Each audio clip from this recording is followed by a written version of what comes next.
तो आज मैं आपके लिए बहुत अच्छा टॉपिक लेके आया हूँ, जो क्या है इस तरीके से समझेंगे सरल शब्दों में, जो हर किसी को समझ में आ जाए, और ऐसे समझेंगे कि वापस कभी भी इसे भूल न सके। तो हम आज पढ़ेंगे प्रायद्वीपीय पर्वत के बारे में, हिमालय पर्वत के बारे में, अरावली पर्वत, इनके बारे में तो हम सब पढ़ते हैं, उत्तरी पर्वतीय क्षेत्र।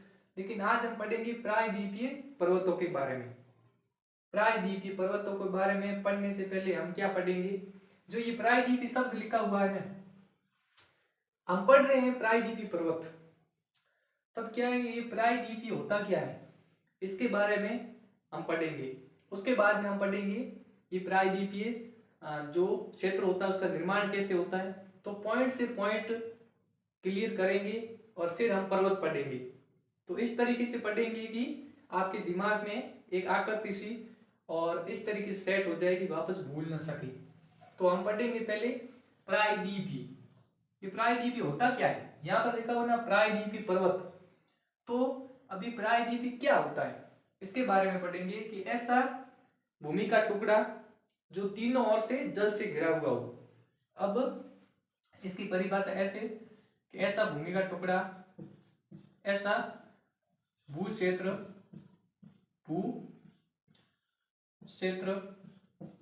जो तीनों ओर से जल से घिरा हुआ हो, तीनों और से जल से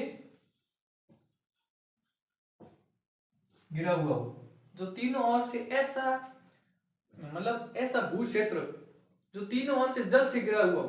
तब इसका उदाहरण क्या है, जैसे कि आप भारत का आप देखोगे नक्शा, आप जैसे भारत का नक्शा देखोगे ना, तो ये आप भारत का नक्शा देखोगे, ये भारत का मतलब नक्शा आप देखोगे ना, तो ये नीचे वाला जो नक्शा है ना, ये जो यहाँ पर जो पर्वत है ना, इसे कहते हैं प्रायद्वीपीय। क्योंकि यहाँ पर क्या आ जाता है, पश्चिम में अरब सागर आ जाता है, पूर्व में बंगाल की खाड़ी आ जाती है, नीचे हिंद महासागर आ जाता है। तो इस भूभाग को क्या कहेंगे जो बीच में, तो ये परिभाषा क्या कह रही है कि ऐसा भूभाग क्षेत्र जो तीनों ओर से जल से घिरा हुआ। तो अब देखिए ये यहाँ से जल से गिरा, यहाँ से जल से, लेकिन ऊपर से जल से नहीं घिरा हुआ है, तो तीनों ओर से ये जल से घिरा हुआ है। तो इस कारण इस क्षेत्र को क्या कहेंगे, प्रायद्वीपीय क्षेत्र कहेंगे। जो प्रायद्वीपीय क्षेत्र है ना, इसमें कौन कौन से पर्वत है इनके बारे में आज हम पढ़ेंगे। तो आज जब प्रायद्वीप के बारे में आपने पढ़ लिया तो इसे आप कभी नहीं भूलोगे। तो ये मैंने ऐसे ही समझाने की कोशिश की है, ठीक है। अब हम पढ़ेंगे कि भारत का प्रायद्वीपीय क्षेत्र कैसा है, किस भूमि का हिस्सा है। तो भारत का जो प्रायद्वीपीय क्षेत्र है वो गोंडवाना लैंड का हिस्सा है। किसका है, गोंडवाना लैंड।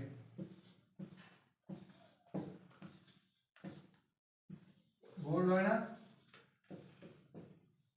लैंड भूमि का हिस्सा है, भूमि का कौन सा, भारत का प्रायद्वीपीय क्षेत्र किस भूमि का हिस्सा है। तो अब क्वेश्चन ऐसे बनेगा कि भारत का जो प्रायद्वीपीय क्षेत्र है वो किस भूमि का हिस्सा है। तो गोंडवाना लैंड भूमि का हिस्सा है। किस भूमि का, गोंडवाना लैंड भूमि का। तो हम गोंडवाना के बारे में पढ़ेंगे क्या है, इसके बारे में कौन कौन सा क्षेत्र आता है भारत और विश्व के बारे में, तो वो हम विश्व भूगोल के अंदर भी पढ़ेंगे।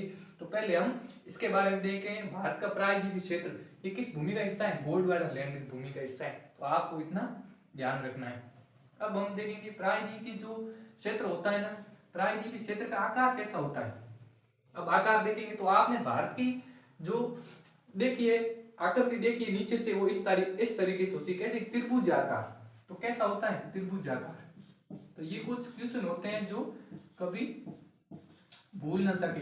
तो हम प्रायद्वीपीय पर्वत पढ़ेंगे तो भूगोल को इस तरीके से पढ़ना चाहिए कि वापस उसको टाइप से टाइप पढ़ना चाहिए, वापस दोबारा से पढ़ने की जरूरत ना पड़े, समझ कर पढ़ना। तो प्रायद्वीपीय क्षेत्र का अब निर्माण कैसे होता है, जब ये भारत का जो प्रायद्वीपीय क्षेत्र है ना, इसका निर्माण कैसे हुआ। तो बेसाल्ट चट्टानों, किससे, बेसाल्ट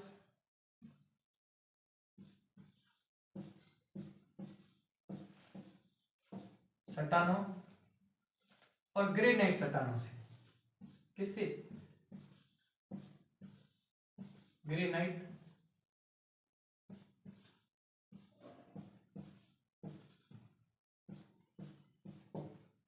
चट्टानों से। तो देखिए इसका आकार तो त्रिभुजाकार होता है, लेकिन प्रायद्वीपीय क्षेत्र का निर्माण कैसे हुआ? तो प्रायद्वीपीय क्षेत्र का निर्माण हुआ है बेसाल्ट चट्टानों और ग्रेनाइट चट्टानों के मिलकर क्या बनना है? प्रायद्वीपीय क्षेत्र। तो ये भूभाग किससे बना है? मतलब इसमें जो प्रायद्वीपीय पर्वत है वो बेसाल्ट चट्टानें और ग्रेनाइट चट्टानों से बने हैं। तो कुछ उनके बारे में हम पर्वतों के बारे में पढ़ेंगे जो किससे बने हुए हैं। अभी हम पढ़ रहे हैं आगे पर्वत। तो आपने प्रायद्वीप के बारे में देख लिया क्या है क्या नहीं है, तो इससे भी थोड़े बहुत क्वेश्चन बनते हैं, लेकिन इसका परिचय सबसे जरूरी था कि ये होता क्या है। अभी हम आगे इसके पर्वतों के बारे।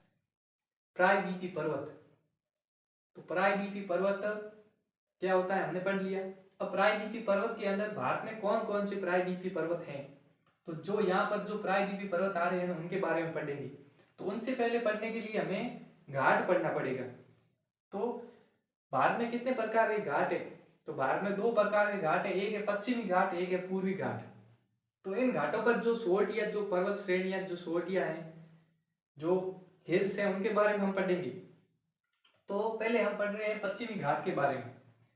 तो आप पश्चिमी घाट पढ़ रहे हो तो ये घाट शब्द का मतलब क्या होता है?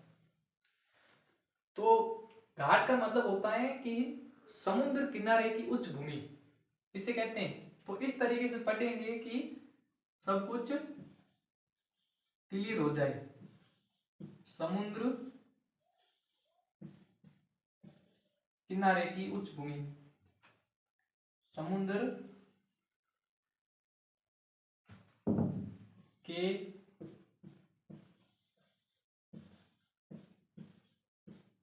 किनारे की उच्च भूमि क्या कहलाती है? घाट। तो घाट किसे कहते हैं? समुद्र के किनारे की उच्च भूमि को घाट कहते हैं। तो इधर क्या है? इधर अरब सागर है, बे ऑफ बंगाल है, हिंद महासागर है। तो जो बीच में है ना समुद्र किनारे की उच्च भूमि, उच्च भूमि मतलब घाट। घाट क्या होगी? ऊंचाई में बड़े होंगे ना, और उस पर जो चोटियां होगी वो लंबाई होगी। तो समुद्र के किनारे की उच्च भूमि को क्या कहते हैं? उच्च भूमि को कहते हैं घाट। अभी हम पढ़ेंगे पश्चिमी घाट। तो पश्चिमी घाट थोड़ा मैंने भारत का नक्शा बनाने की कोशिश की है। तो पश्चिमी घाट को हम इस तरीके से विभाजित करेंगे भारत में, ठीक है। इधर तो आ जाता है पश्चिमी घाट, ठीक है, पश्चिम की ओर है तो पश्चिमी घाट। इधर आ जाता है पूर्वी घाट, पूर्वी पूर्व का घाट, जो पूर्वी घाट है, पूर्वी घाट, पश्चिमी घाट और पूर्वी घाट। अभी हम पढ़ेंगे कि पश्चिमी घाट का विस्तार कहां से कहां तक है, ठीक है। तो पश्चिमी घाट का विस्तार होता है ये गुजरात से। कहां से? गुजरात, यहां से इस तरीके से, ये यहां से क्या है? पश्चिमी घाट यहां से नीचे तक फिर कन्याकुमारी तक फैला हुआ है। फिर हम इसके अंदर की जो चोटियां हैं, जो पर्वत हैं, वो पढ़ेंगे, कन्याकुमारी तमिलनाडु तक। तो ठीक है। अभी ये इसका विस्तार कहां से कहां तक है? तो गुजरात, पहला राज्य कहा जाता है गुजरात, ठीक है, गुजरात। अब गुजरात के बाद में महाराष्ट्र, ठीक है, मैं एमएच लिख रहा हूं, एमएच का मतलब महाराष्ट्र। महाराष्ट्र के बाद में गोवा,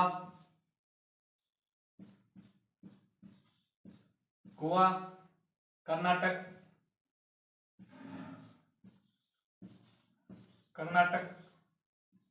बाद में केरल,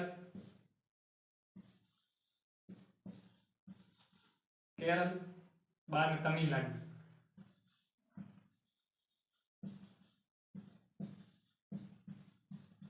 तो पश्चिमी घाट का कुछ इस प्रकार से विस्तार है। तो ये गुजरात, महाराष्ट्र, गोवा, कर्नाटक, केरल और तमिलनाडु। यहाँ पर क्या है? Bay of Bengal, bay of Bengal मतलब बंगाल की खाड़ी। यहाँ पर क्या आता है? अरब सागर, अरब सागर, ठीक है। तो यहाँ पर अरब सागर, यहाँ पर बे ऑफ बंगाल। जब अरब सागर से, तो अब आपको ऐसे क्वेश्चन इसमें पश्चिमी घाट से कैसे पूछ लिया जाएगा कि पश्चिमी घाट पर जो वर्षा कराता है सबसे ज्यादा, वो कौन सा मानसून है, तो दक्षिणी मानसून से होती है। तो कौन सा मानसून, दक्षिण पश्चिम मानसून, ठीक है, दक्षिण पश्चिम मानसून।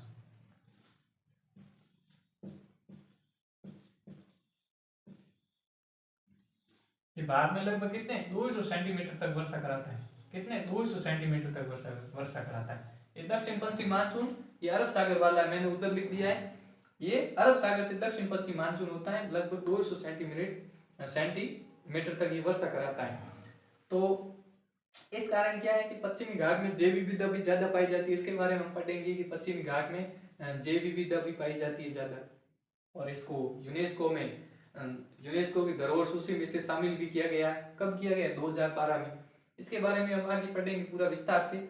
अभी हम पढ़ रहे हैं, इसकी पहले शोटिया पढ़ेंगे, उसके बारे में इसके बारे में पढ़ेंगे। तो पश्चिमी घाट को क्या कहते हैं, सह्याद्री भी कहते हैं। क्या कहते हैं, सह्याद्री। पश्चिमी घाट को सह्याद्री भी कहते हैं। इसे भारत की मान कगार भी कहते हैं। इसे भारत की क्या कहते हैं, मान कगार। इसे भारत की मान कगार भी कहते हैं। तो भारत की मान कगार, पहले मैं ये पूरा, तो इसका विस्तार हमने देख लिया, किस तरीके से इसका विस्तार होता है। अभी हम पॉइंट टू पॉइंट सीधे कुछ लिख लेते हैं, ठीक है। विस्तार आपको मैं बता देता हूं, जीजे, फिर एमएच, फिर गोवा, GOA गोवा, फिर केटी मतलब कर्नाटक, फिर केएल मतलब केरल, फिर TH मतलब तमिलनाडु, TN मतलब तमिलनाडु। तो इतने राज्यों में तो इसका विस्तार है पश्चिमी घाट का। अभी हम पढ़ेंगे कि पश्चिमी घाट पर जो वर्षा कराता है वो कौन सा मानसून है, अरब सागर का दक्षिणी पश्चिम मानसून, दक्षिणी पश्चिम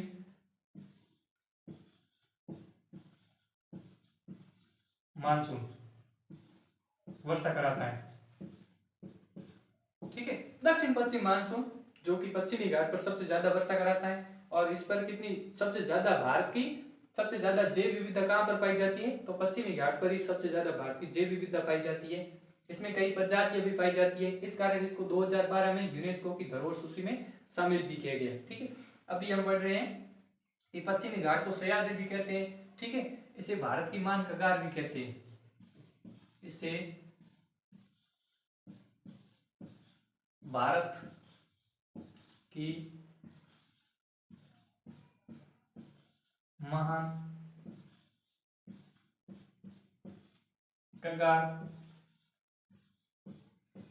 कहते हैं। तो पश्चिमी घाट को क्या कहते हैं, भारत की मान कगार भी कहते हैं। इसकी लंबाई लगभग कितनी है, लंबाई 1600 किलोमीटर, इसकी लंबाई लगभग 1600 किलोमीटर है। भारत की दूसरी सबसे लंबी पर्वत श्रेणी, आप ऐसा लिख सकते हो इसमें, भारत की दूसरी सबसे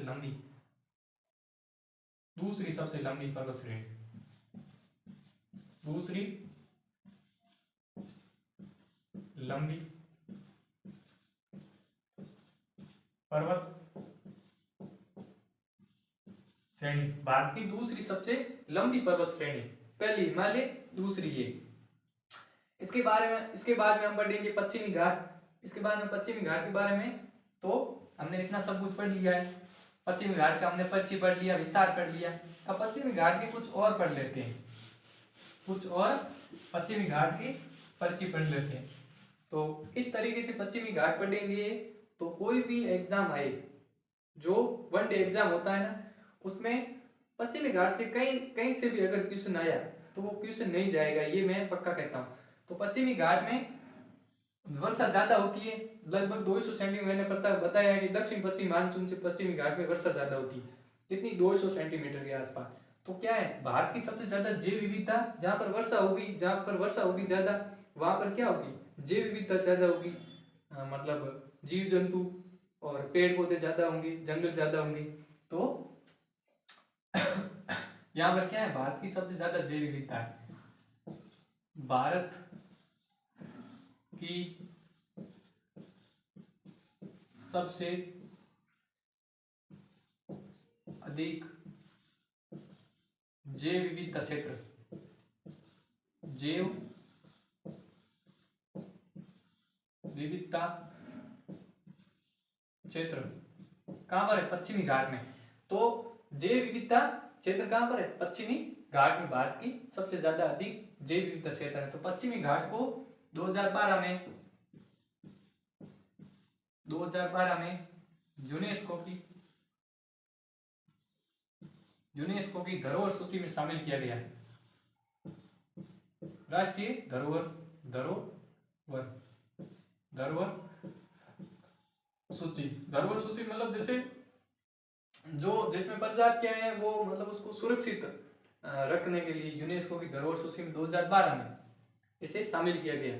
तो यहाँ पर दो प्रमुख जैव विविधता में दो प्रमुख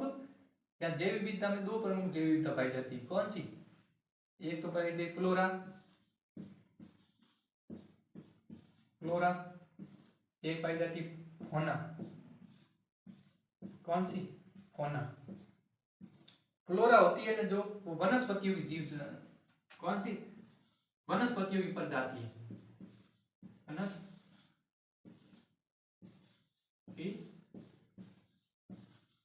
प्रजाति।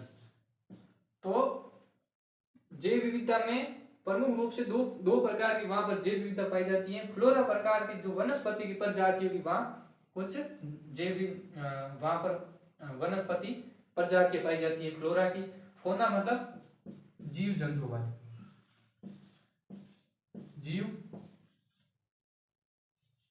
फ्लोरा मतलब जीव जंतु वाली, जीव की महत्वपूर्ण विशेष प्रजातियां पाई जाती है। इस कारण तो इसे जैव विविधता धरोहर सूची में शामिल किया गया है। तो यहाँ पर वर्षा होती है और जैव विविधता के बारे में हमने इतना पढ़ लिया, ठीक है। अभी हम आगे इसकी चोटियों के बारे में पढ़ेंगे। तो इनमें कौन कौन सी चोटी आती है। तो पश्चिमी घाट का पूरा परिचय पढ़ लिया, इसके बाद क्वेश्चन जाने की लगभग संभावना नहीं होती है, फिर भी चला जाए तो पश्चिमी घाट का एक अलग से टॉपिक बना के मैं और पढ़ाऊंगा विस्तार से पूरा।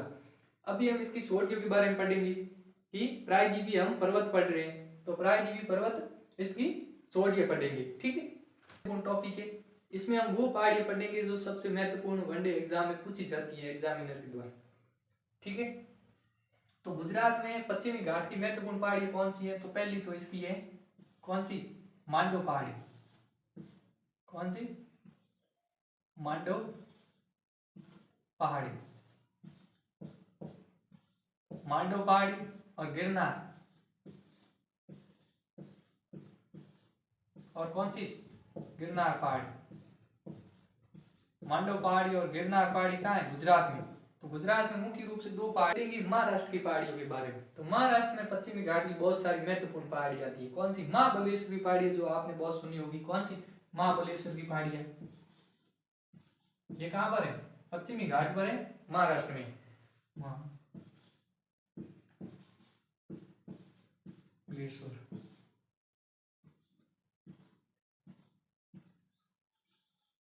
की पहाड़ी, महाबलेश्वर की पहाड़ियां, महाबलेश्वर की पहाड़ियां, ठीक है। उसके बाद में जो अजंता की पहाड़ियां हैं, ये जो सुनी है ना, तो वो कौन से घाट पर आती है, पश्चिमी घाट पर आती है, महाराष्ट्र की। ये सबने सुनी है अजंता की। तो इस तरीके से पढ़ेंगे कि कोई भी क्वेश्चन छूट न पाए इस टॉपिक से। अजंता की पहाड़ियां, सतमाला की पहाड़ियां, सतमाला की पहाड़ियां, अजंता की पहाड़ियां, सतमाला की पहाड़ियां, हरिश्चंद्र की पहाड़ियां। कौन सी, हरिश्चंद्र संद्र। ये कुछ महत्वपूर्ण पहाड़ियां हैं जो इनके बारे में अलग से भी एक पहाड़ी का टॉपिक लेके आऊंगा, उसके बारे में पढ़ाऊंगा। लेकिन इस तरीके से पढ़ोगे तो अच्छी तरीके से दिमाग में फिट हो जाएगा। ठीक है, एक करवालनी की पहाड़ियां, कर वो करवास नहीं, कर करवास नहीं, करवास नहीं,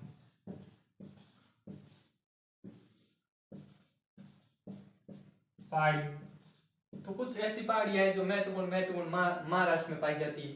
इसके बाद में हम पढ़ेंगे कर्नाटक की पहाड़ियों के बारे में भी अभी हम पढ़ेंगे। तो कर्नाटक में कौन कौन सी पहाड़ी पाई जाती है, कहाँ पर, पश्चिमी घाट की कर्नाटक में कौन कौन सी पहाड़ी पाई जाती है। तो आपने बहुत सारी कर्नाटक में पहाड़ी सुनी है, ब्रह्मगिरी की पहाड़ी। कौन सी, ब्रह्मगिरी की पहाड़ी, ब्रह्मगिरी,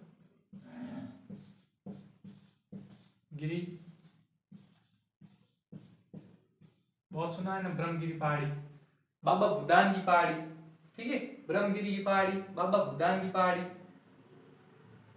यहीं पर लिख लेता हूं। अभी हम पढ़ रहे हैं किसकी, कर्नाटक की। तो ब्रह्मगिरी की पहाड़ी, 2 नंबर लिखो बाबा भूदान की पहाड़ी। बाबा भूदान की पहाड़ी किसके लिए महत्वपूर्ण है पता है आपको, बाबा भूदान की पहाड़ी। तो बाबा भूदान की पहाड़ी किसके लिए महत्वपूर्ण है पता है, बाबा भूदान की पहाड़ी जो कर्नाटक में है वो कॉफी उत्पादन के लिए महत्वपूर्ण है। तो ऐसा क्वेश्चन बनेगा कि भारत में कॉफी उत्पादन के लिए कौन सी पहाड़ी महत्वपूर्ण है, कौन सी पहाड़ी पर कॉफी उत्पादन ज्यादा होता है, तो वो होता है बाबा भूदान की पहाड़ी। कहाँ पर है, बाबा भूदान की पहाड़ी कॉफी उत्पादन के लिए, कॉफी उत्पादन के लिए महत्वपूर्ण है, कॉफी उत्पादन। बाबा भूदान की पहाड़ी किसके लिए महत्वपूर्ण है, कॉफी उत्पादन के लिए महत्वपूर्ण है। इस कारण ये बहुत ज्यादा एग्जामिनर के द्वारा पूछा जाता है। इसी जेल इस पर आया था, ऐसा क्वेश्चन आया था एक एमक्यू में। तो इसके बारे में हम पढ़ेंगे। केरल में केरल की कौन कौन सी इस पर पहाड़ी आती है वो भी पढ़ेंगे। तो पश्चिमी घाट का पूरा पूरा इस तरीके से पढ़ेंगे कि कोई भी क्वेश्चन इधर का उधर नहीं हो। कोई भी एग्जाम हो, राजस्थान का हो या सेंट्रल का हो, उसमें अगर पश्चिमी घाट से, घाटों से या पहाड़ों से कहीं क्वेश्चन आया तो वो आप पूरा करके आओगे। और पहाड़ी पढ़ ली।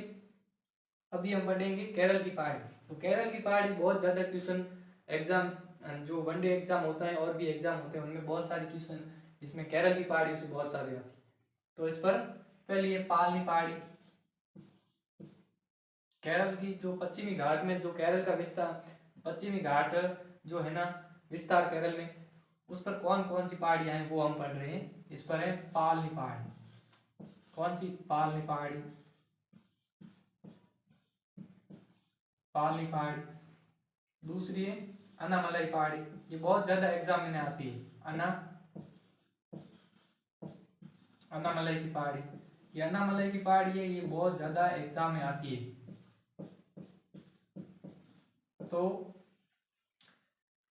तो अनामलाई पहाड़ी पर कौन सी सबसे ऊंची चोटी है पता है आपको, अनाईमुड़ी। कौन सी, अनाईमुड़ी। अनामलाई पहाड़ी पर कौन सी सबसे ऊंची चोटी है, अनाईमुड़ी, अनाईमुड़ी। तो अनाईमुड़ी के बारे में हम फैक्ट पढ़ेंगे कि अनाईमुड़ी, इसकी ऊंचाई कितनी है, 2655 मीटर। ओल्ड एनसीईआरटी के अनुसार 2655 मीटर इसकी ऊंचाई है। ठीक है, अनाईमुड़ी की। तो ये अनाईमुड़ी, इसके बारे में हम पढ़ेंगे। ये दक्षिण भारत की, ठीक है, दक्षिण भारत की, दक्षिण भारत की सबसे ऊंची चोटी, दक्षिण भारत की सबसे ऊंची चोटी, सबसे ऊंची चोटी। अनाईमुड़ी जो है ना, अनाईमुड़ी चोटी, वो दक्षिण भारत की सबसे ऊंची चोटी है और पश्चिमी घाट की भी सबसे ऊंची चोटी है। दक्षिण भारत और पश्चिमी घाट की सबसे ऊंची। एग्जाम जो होता है वो कहीं से भी घुमा कर पूछ लिया जाता है। कईयों में दक्षिण भारत की पूछ ले तो अब की बार क्या पता कि पश्चिमी घाट की सबसे ऊंची चोटी कौन सी है, तो वो भी अनाईमुड़ी है, पश्चिमी घाट की सबसे ऊंची चोटी, ऊंची चोटी अनाईमुड़ी। और केरल में और जो पश्चिमी घाट है उस पर केरल में और कौन कौन सी चोटियां पाई जाती है? कार्डमम की पहाड़ी, कार्डमम की पहाड़ियां बहुत प्रसिद्ध है। कौन सी? कार्डमम की, कार्डमम की, कार्डमम की पहाड़ी क्या कहते हैं? कार्डमम की पहाड़ी, इन्हें इलायची पहाड़ियां भी कहते हैं, क्योंकि कार्डमम पहाड़ियों पर इलायची की खेती होती है, इस कारण इसको क्या कहते हैं? इलायची पहाड़ी भी कहते हैं। इलायची, तो भारत में इलायची की पहाड़ी कौन सी है? पहाड़ियां किन पहाड़ियों को कहते हैं? तो भारत में इलायची की पहाड़ियां कार्डमम की पहाड़ियों को कहते हैं, क्योंकि यहाँ पर इलायची की खेती होती है, इस कारण इनको क्या कहते हैं? इलायची पहाड़ी क्या कहते हैं। केरल के बारे में एक और महत्वपूर्ण फैक्ट है, वो क्या क्या है? केरल को मसालों का बगीचा भी कहते हैं। केरल को क्या कहते हैं? मसालों का बगीचा। तो यहाँ पर इलायची और मसाले यहाँ पर बहुत ज्यादा होते हैं, इस कारण इसको क्या कहते हैं? मसालों का